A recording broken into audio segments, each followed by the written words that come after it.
Hello, everyone. Welcome to my go-to shoe, Faith, Hope, and Love, a journey through loss, live on, strengthen soul. And I hope you're all you've had a blessed week and life has been good. I know life be life and sometimes it's not easy, but I know that He's getting you through. So just remain steadfast to the process. Just remain steadfast and keep moving forward. So, of course, you know the drill. Before we get started, like, subscribe, and share. Hit the notification button so you know when I'm coming back. Appreciate y'all so very much. So, we took a pit stop last week to have some fun, but now we're back on task, and we're talking about the 6th stage of grief. We've already been to the first 5, denial, shock, anger, bargaining, depression. We've been through all 5, and now it's time to talk about the 6th stage, number 6, which this is finding meaning in the process, finding meaning in where you are at this point.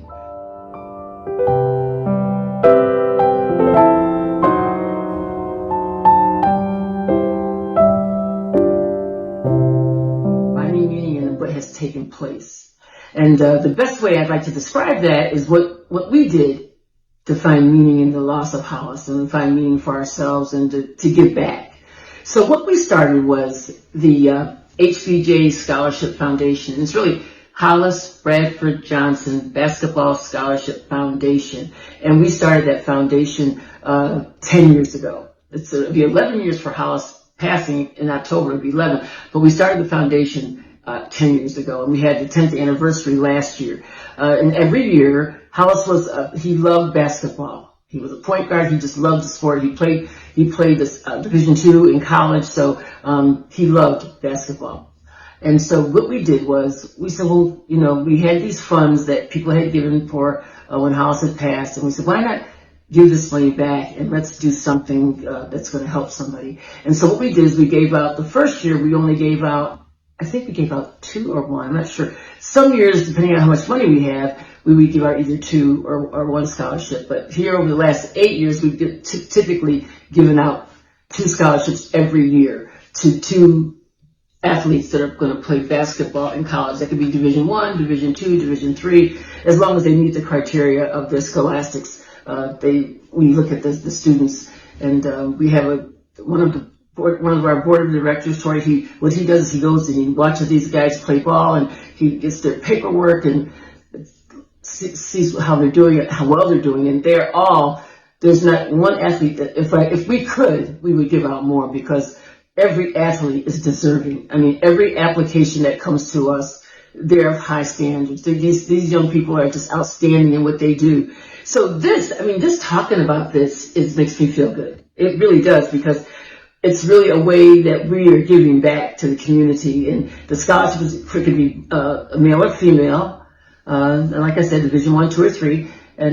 But they also we give out a crystal. It's called the Crystal Award, and that's a community service award where they have to be doing something, either in the church or in the community, or, aside from something in school with the young people in school, something other than playing sports or something that's different than just their grades. I mean, their academics are crucial, of course, but they still need to do something in the community or in their church. And every one of these athletes has had those type of credentials. They've been phenomenal student athletes. I have to tell you, every application that comes across us, everyone is just phenomenal. And so what I will do, so that you can see some of those athletes, we'll put up the website, the HBJ website, and you can click on that link and take a look. Just look at the athletes and what they do, and check them out and see where they are and what they do. And you can also read a little thing about Hollis as well.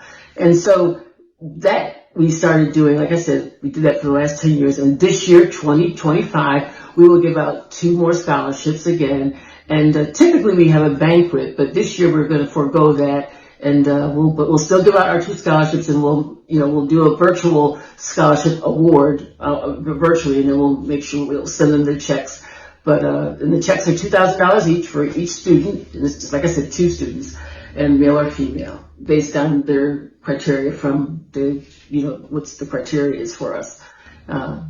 So I have to say, finding meaning in the loss of your loved one, something that you can just hold on to that brings you joy.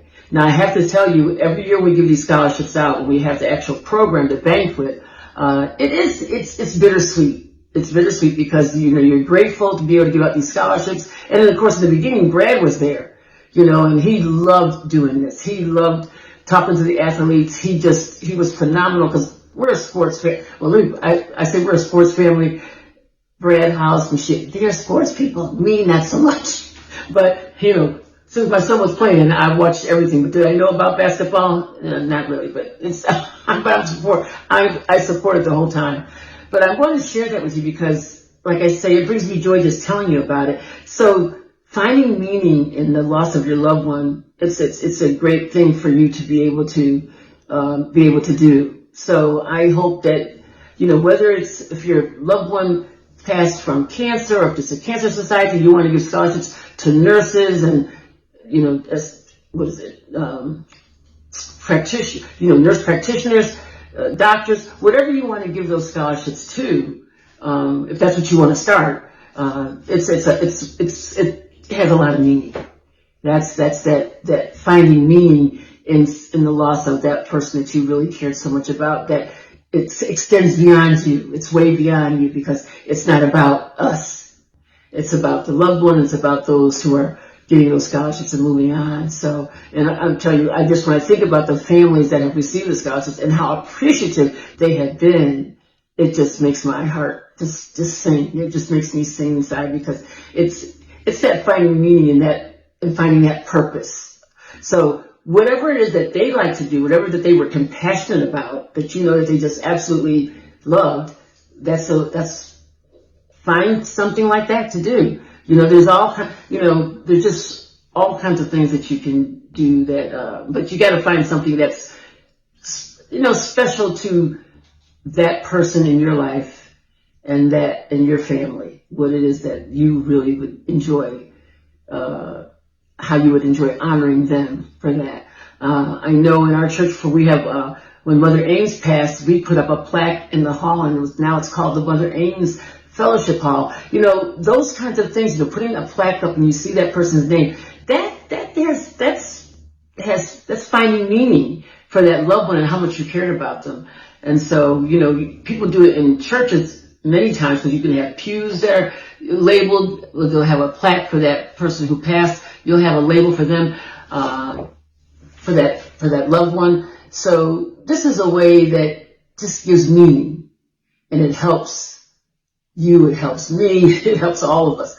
So that's finding that meaning because, grief is so complex. It's complex because it's not like it comes and goes. Well, let me take it back. It does come and go. I've said it has waves, but it's one of those things that because it's a difficult process, because you're moving your way through it, any kind of joy that you can get when you think about something that they really truly love to do, it's perfect to have a scholarship foundation. I mean, it does take work, but it's worth every penny to get involved and find that meaning for that person that you really care about.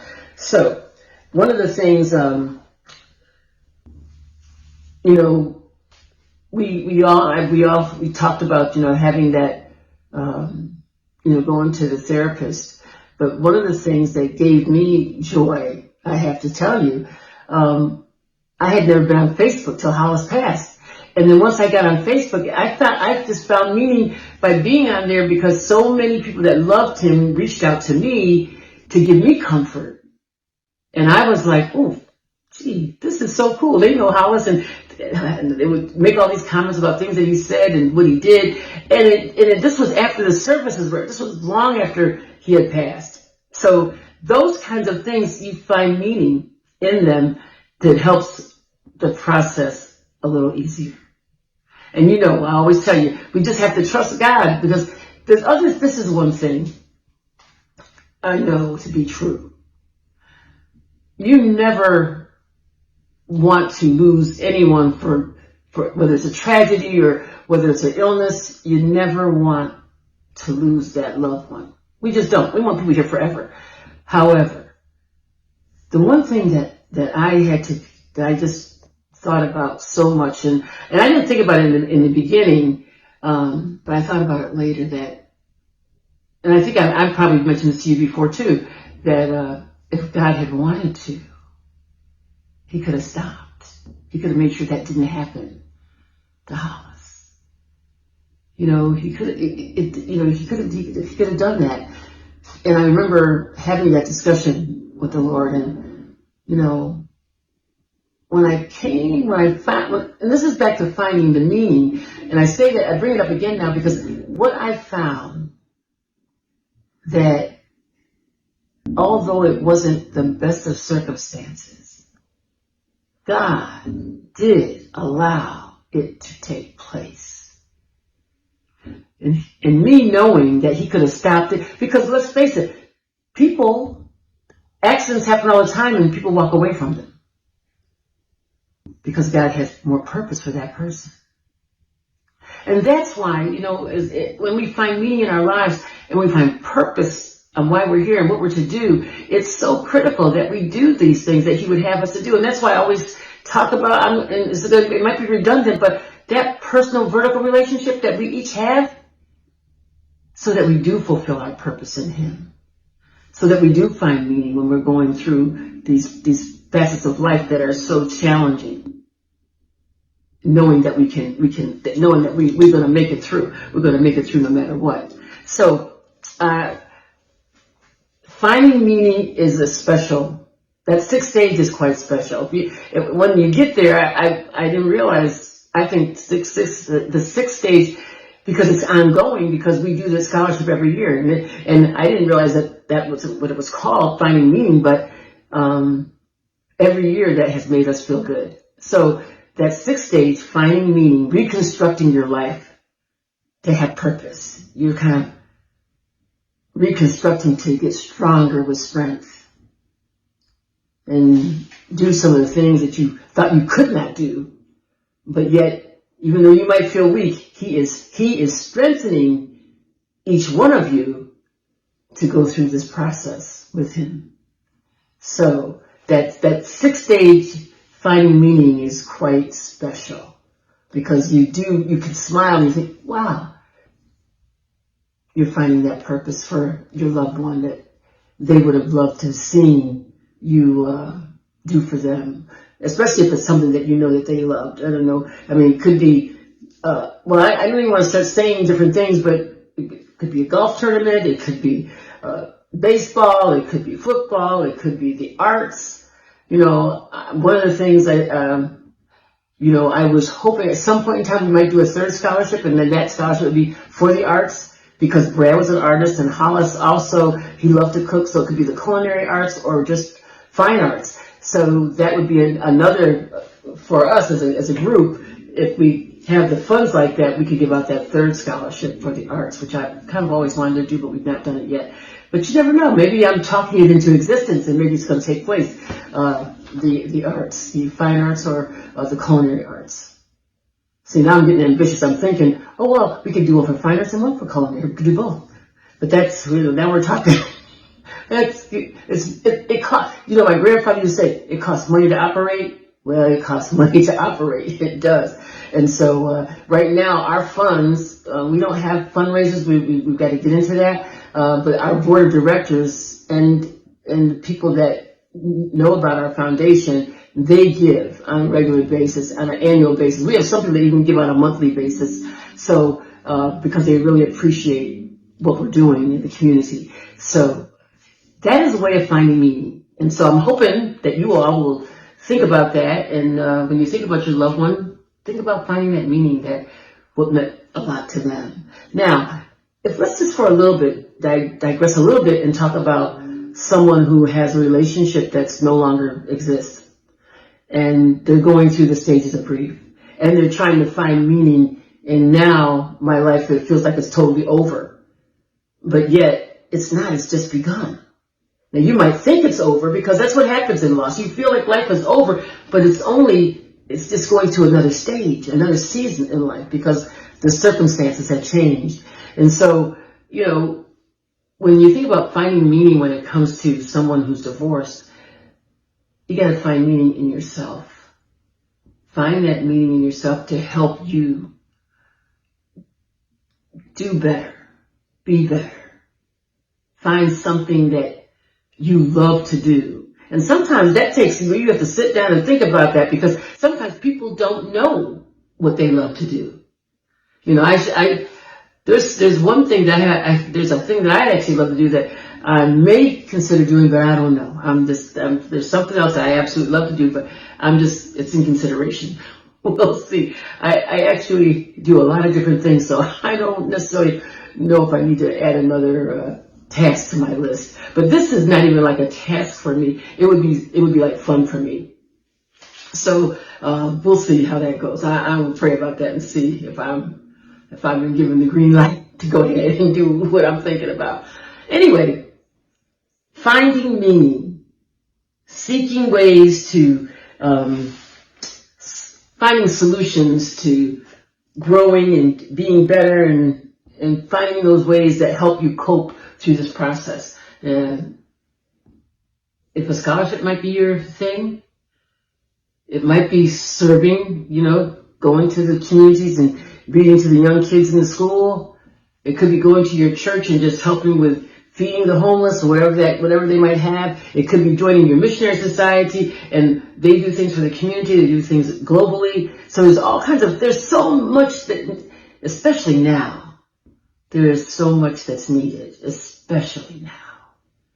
So there's something that each one of us can do aside from what it is for our families.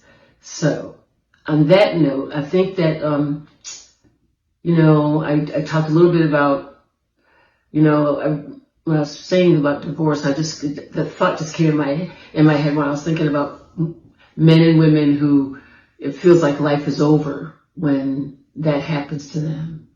And I do want them to know that life is not over.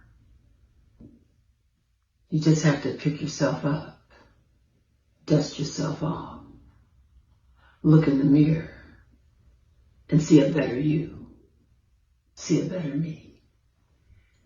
That's what we have to do when we go through loss.